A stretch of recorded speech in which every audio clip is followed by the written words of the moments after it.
This is a 2020 Chevrolet Bolt EV. This is the Premier trim level, and today we're going to review it.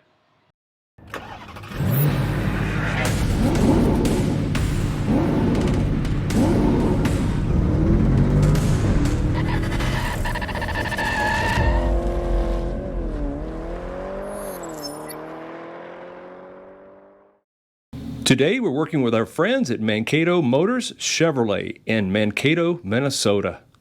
Hey folks, I'm Rob. And I'm Nathan. And we are Two Guys in a Ride. Say, hey Nate, what are we taking a look at today? Hey, today folks, we got a treat again. Today we are taking a look at the 2020 Chevy Bolt EV wagon, and it happens to be in the Premier trim. That's right. But say, before we do, if you want to keep up to date with all the new cars, trucks, and SUVs, and you want to know how to use all the technology and gizmos that are built into these new cars, plus you like cool collector car stories, take a moment to hit that subscribe button down below and ring that bell notification up above so you never miss a video. That's right. So, what do you say, Nate? Oh, let's go for a ride. An electric ride. Okay, taking a ride in the Chevy Bolt. It's an EV. There's no gas. Well, I drove this from the dealership over to our test track, but right now we're in our neighborhood test track. Because 259 miles max. This wouldn't be a highway cruiser from New York to California car. Not for me. So it's definitely at home around town is where I would see this vehicle being best used for, or city streets and daily commutes, anything under that 250 miles. So, but quiet, comfortable, it drives bigger than it actually is. Very soft, very well cushioned bumps and everything, and it's just very quiet. And we have a regular conversation. We were on the highway coming over here, very quiet inside.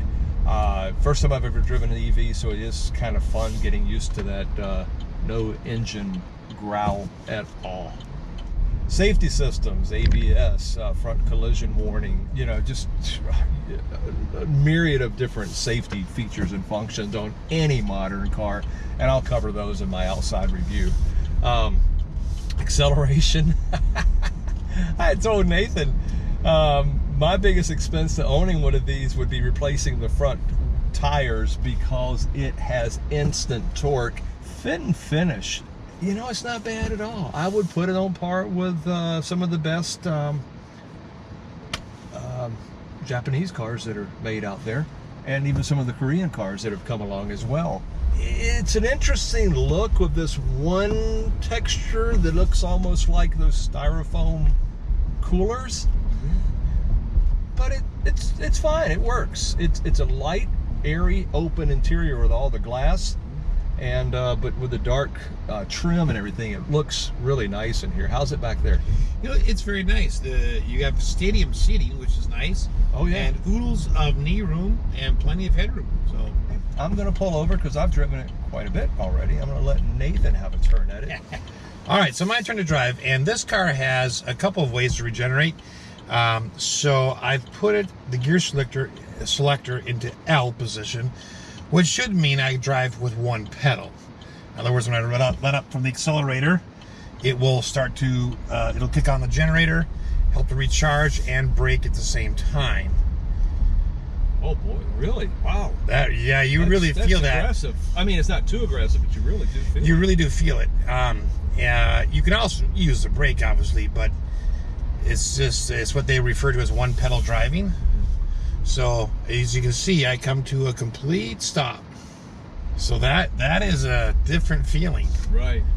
Okay, now I'm just a normal drive, and I've got a lever on my left side of my steering wheel that I can pull, while I'm deaccelerating, and it has the same effect. And then if you let off of it, it modulates it. Right. So you can say, well, the hand one's kind of nice because you can have that regenerative braking when you want, and when you don't want it, it's not more like a normal car, you can. I gotta say, I like the dashboard. I just really like how it's laid out. It's fairly comfortable. Yeah, it's extremely quiet. It is. And the sound deadening is good because you would hear like any road noise. Right, because you don't have the engine noise to drown that out. Right. So it's very, very quiet in here, and comfortable. In terms of parking, this does come with the 360 sort of a bird's eye view camera system, as well as park sensors. And so very, very easy. You can see everything in front of you, around you, behind you, and it's a really small footprint. So it'd be easy car to maneuver around town and park, whether that's parallel parking or parking lot parking. In terms of getting in and out, it is raised, more than I would say a car would be. So you've got that little extra height that helps you, so you don't have such a distance to go when you're getting out of the car, which is nice. In terms of just reaching all the controls and seeing where everything is, it's nicely laid out. Again, you got voice command, which does a number of things. And then you have a lot of steering wheel controls, and then the infotainment screen is an easy reach. So very well laid out. We're going to go back on the highway again. This time I'm going to have it in sport mode. Up to 41. I told you, you will buy new tires. All right, so coming up next, Rob's exterior review and my interior review. And then we're going to cut a separate video on the driver's information center and the infotainment screen. So yeah, it will be. So stay tuned. For the 2020 Chevrolet Bolt EV, there are two trim levels. The LT starts at $37,495, and the Premier starts at $41,895. This is the 2020 Chevrolet Bolt Premier Wagon, presented here in Nightfall Gray with a dark gray galvanized interior. Now, this particular vehicle is powered by a 200 horsepower electric drive motor, and it produces 266 pound-foot of torque. And boy, does it. It has a lithium-ion rechargeable energy storage system that includes a liquid thermal management system with automatic activation. It has an electronic transmission selector for one-pedal driving, and of course that one-pedal driving increases the regenerative braking effect and helps you capture energy, and it sends it back to the battery more efficiently. When you want to speed up, press your foot down just like you normally would. When you want to slow down, just lift your foot off the accelerator and it automatically regenerates power back into the battery. So instead of wasting energy when slowing down, one pedal driving lets you speed up and slow down only using the accelerator pedal. Of course, you must use your brake pedal if you need to stop immediately. Now, its final drive ratio is 7.05 to 1, and it is front-wheel drive only. Okay, out front it does have high-intensity discharge HID headlights. It does have LED daytime running lights. There is an automated external sound generated at low speeds to help alert pedestrians of the vehicle's presence. So it kind of has a hum, kind of sci-fi sound. It also does have automatic on-off wipers. It has the high gloss black grille with a Chevy bow tie badge, and it has body colored bumpers with black lower grille. It does have a front recovery hook receptacle, and up top you do have intermittent wipers, and it is solar absorbing glass. Let's take a look around the side. Now these are 17-inch ultra bright machined aluminum wheels with painted pockets, and they are wrapped in P215/50R17 Michelin Energy Saver all-season tires, and they have that self-seal technology built into those tires. Also, it does have four-wheel anti-lock brakes with 11-inch vented front rotors and 10-inch solid rear rotors. Now, it does have an independent McPherson strut type suspension with direct acting solid stabilizer bar, and out back it has a semi-independent rear suspension with compound crank, basically a torsion beam with coil springs. Now, you do see it does have the black wheel well and rocker panel trim, and you do have the nice chrome accent piece down below. Now, these are manual folding black heated powered outside mirrors with integrated turn signal indicators, and this one does have that surround view camera in both mirrors as well. You do also have the body color door handles, and they've got that nice chrome strip with the lock unlock sensor built in. And you see it is the chrome window surround, but it does have the matte black belt line trim, and you see it does have that matte silver roof rack rails that makes it really look good. I like the looks of those and how they're already built in. Let's take a look around back. Okay, out back, this is a manual lift gate, and it also does have the body-colored rear roof spoiler with the LED high mount stoplight. This does also have a intermittent wiper, and you do have the rear window defroster. It does have the HD rear vision camera, does have LED taillights, body colored rear bumper with black lower fascia trim, and it does have the rear recovery hook cover receptacle and cover. And as I said, this is manual, so I'll pop this open. Now, cargo behind the second row, as you see here on the right, 16.9 cubic feet with a total max of 56.6 cubic feet. Cargo length behind the front seats to back here, 58 inches. Behind the second row to the back sill, 25 inches. Cargo width at the belt line is 40 inches. Cargo width at just a little bit of the wheel housings is 39 inches, so not a lot of difference, just 1 inch there. Cargo height from the roof to the cargo floor, 28 inches, and then liftover height from the floor to the ground. How much it would take to lift something up is 30 inches. Now, some of the safety features on this vehicle. You've got 10 airbags, you have following distance indicator, you have automatic emergency braking, it has forward collision alert, front pedestrian braking. It does have the HD surround vision cameras, as I said before. It does have also the lane change alert with side blind zone alert, easy for me to say. It has a lane keep assist with lane departure warning. It has rear cross traffic alert. I really do like that. It has rear park assist. It has StabiliTrak electronic stability control system with traction control, and so much more. Lots of safety built into this vehicle. Now, let's talk about the dimensions. Front track 59.1 inch, rear track 59.1 inch. It's like a skateboard. Width overall 69.5 inches, overall length 164 inches. It does have a total height of 62.8 inches, and it has a wheelbase of 102.4 inches with a 7.4 inch ground clearance and 35.4 foot turning circle. Now, it does have a base weight of 3,563 pounds, but that's all low, so you got a low center of gravity because of that battery pack. So let's talk about our spade scale. Safety is first. Well, the safety ratings are quite good for the Bolt EV, but its headlights have kept it from achieving the highest ranks from the IIHS. I guess just the way they're designed, it just doesn't give you that complete total 5-star rating on the front. Performance, 0 to 60 in 6.3 seconds, and 13.9 seconds to 90, and 30 to 50 mile per hour passing, 2.5 seconds, 50 to 70 miles per hour, 3.7 seconds, and quarter mile, 15.2 seconds at 92 miles per hour.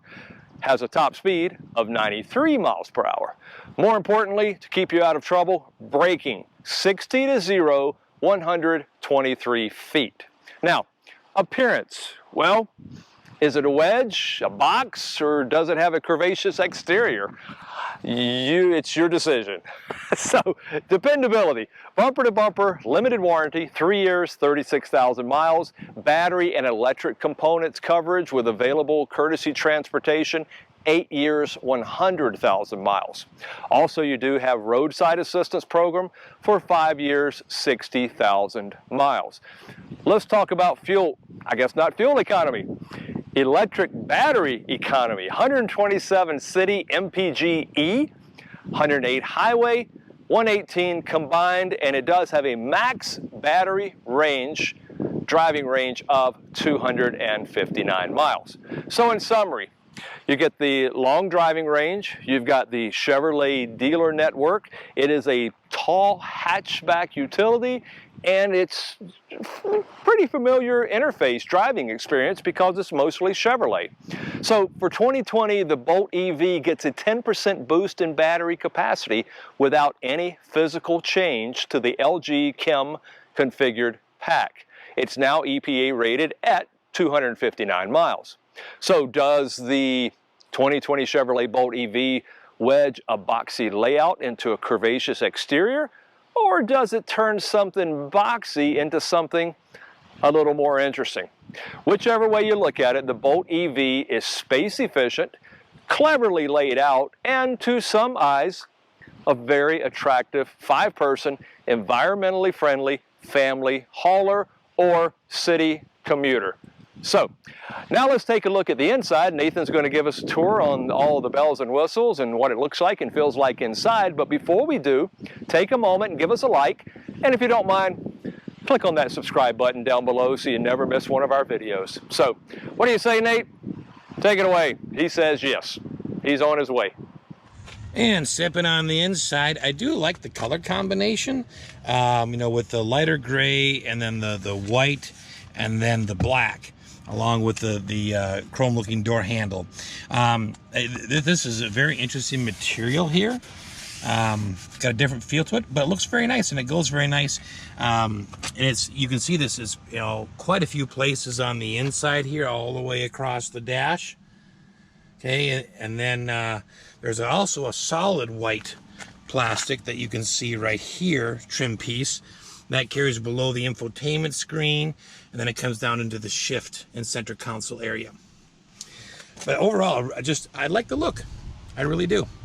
All right, on the door itself, we have express down for the rear windows and front passenger window, and auto up and down for the driver's window. You've got your mirror controls left and right over here, your window lockout, and of course your lock and unlock buttons. You do have bottle storage down here and some pretty good sized storage in the door bin right there. The door handle itself is interesting. It's not a pass-through. It almost looks like a storage area, but it's not. It's just a little bigger space. But yeah, I like it. The seats themselves are 6-way manually adjusting. So this lever will raise and lower the seat. At the bottom of the seat, this will recline. And of course, your standard bar in the front here, right there, that will pull the seat, you know, forward or backwards. Okay, down over here, you've got a nice footrest.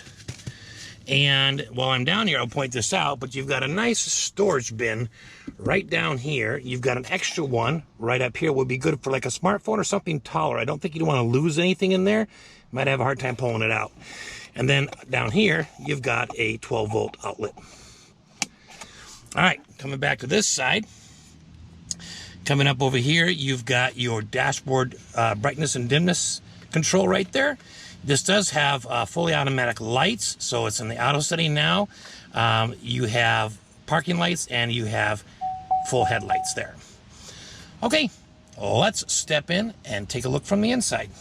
So stepping on the inside, it is a push start, and you do have an 8-inch digital screen, which is configurable. You have a lot of information that you can go through and access there, and I'll go through that in another detailed video. So if you want to watch that, click on the link above, and that will also cover information in the infotainment screen as well. Okay.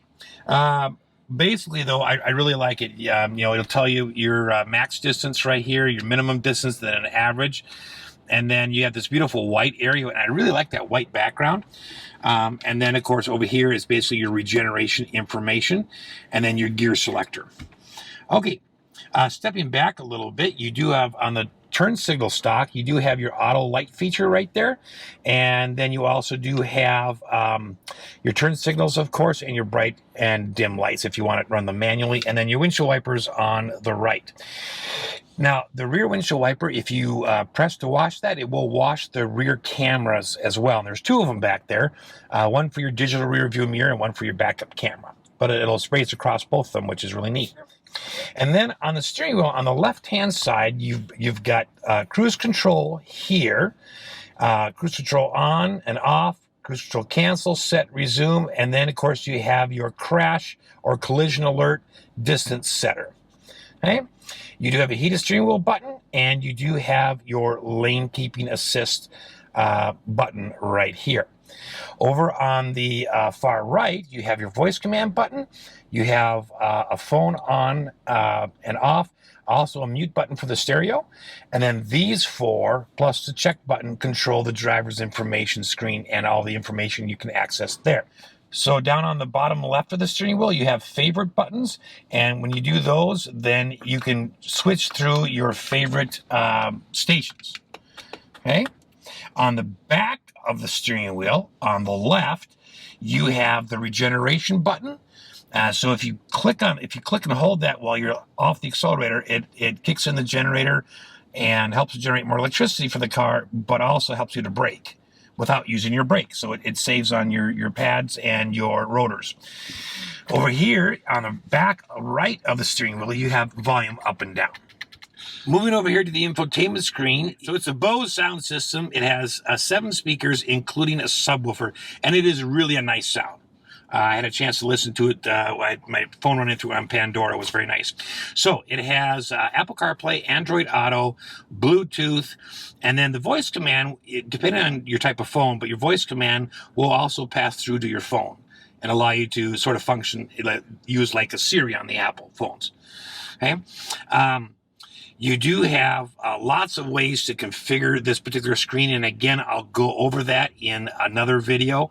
I love the camera system on here, but it just gives you this beautiful 360 view, and then of course you have all the ways to adjust this. Moving on down, you do have a few physical controls for the infotainment screen. You have a home button, you have a forward and a backwards button for radio or skipping in Pandora or some other app that you have, power button, and then a twist volume. Over here you have your climate controls, which you can also access up through the infotainment screen. Okay, but it is a single zone auto climate control, which is fine for a car this size. But basically you have your modes, you have your defroster, your max defroster, your rear defroster, your fan speed, and then your temperature setting, and then your auto button. Down below you have your hazard button, your sport button, which gives you better acceleration, believe it or not. And then you have your traction control on or off. Okay. Down below that, you have 2 cup holders.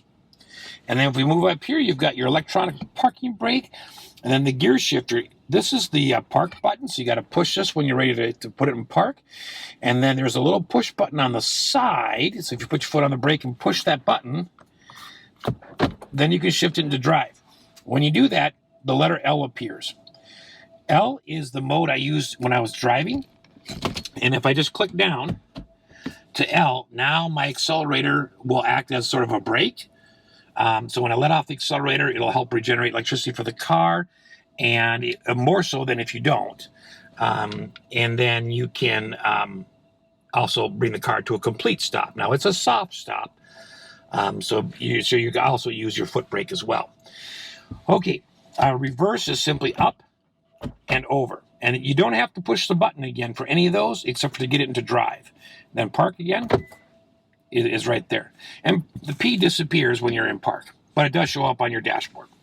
All right, below that you've got, I'm going to lift this up a minute so you can see a little better.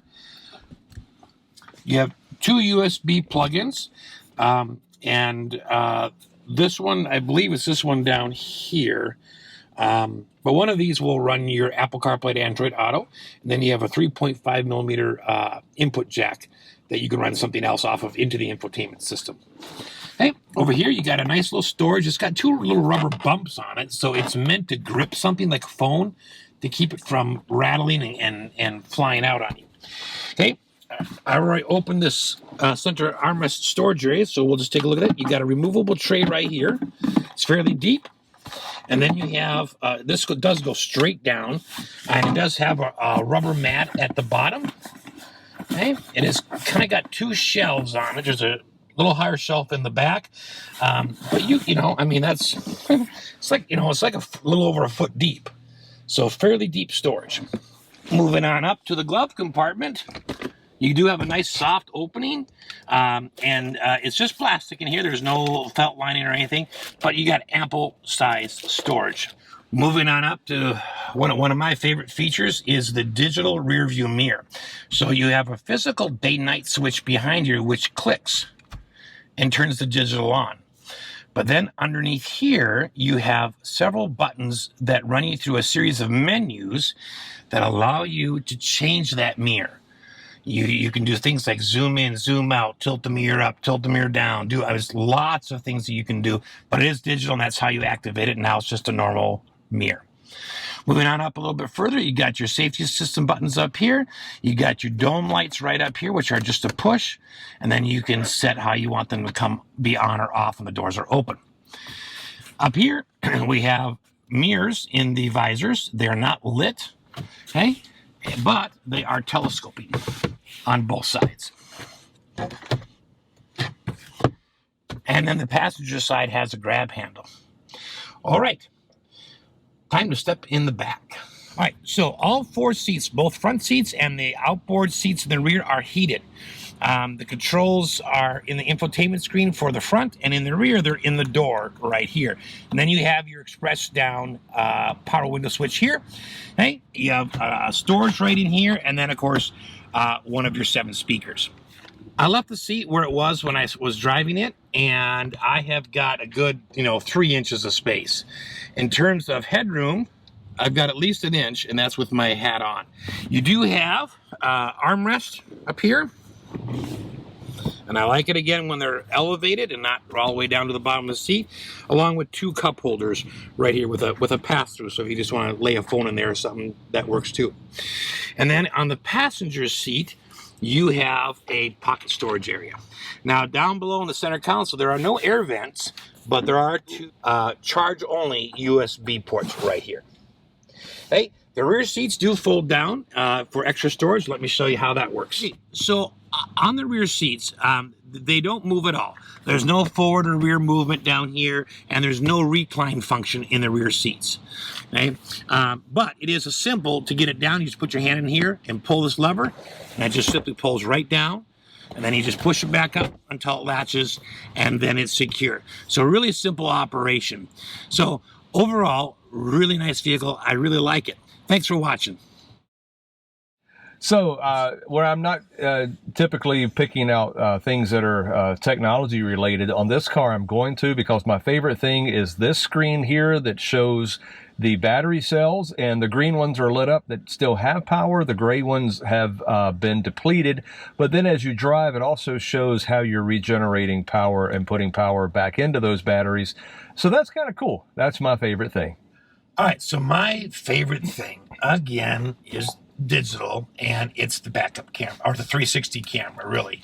That is so much safer, in all these angles and views than just a standard backup camera. Absolutely love that. My favorite thing.